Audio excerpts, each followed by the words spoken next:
Okay, I'm gonna show you how to create a YouTube banner in Canva. So it's quite easy in Canva, but it can be quite tricky if you do it on your own. It never fits the desktop view. Anyway, you come here to Canva, type in YouTube banner, and you just choose any of these, but make sure it has that middle section, because this is the part that fits into YouTube. Choose one. Right, let's just delete that, delete that. Right, let's just put just normal text in there, in banner, and put a picture in there, but I'm gonna put it past that line to see if it fits.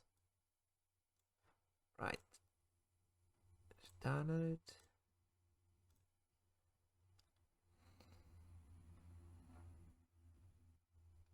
Right, let's just override that one.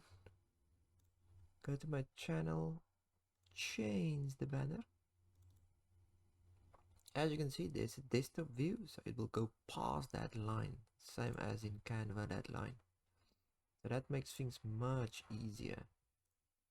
Say done, publish, and we're gonna see if it fits. Refresh. So there's my banner. Let's just refresh it, and yeah, see, it goes past that. So as long as you're in that line as a reference, then you're good. Right, that's it.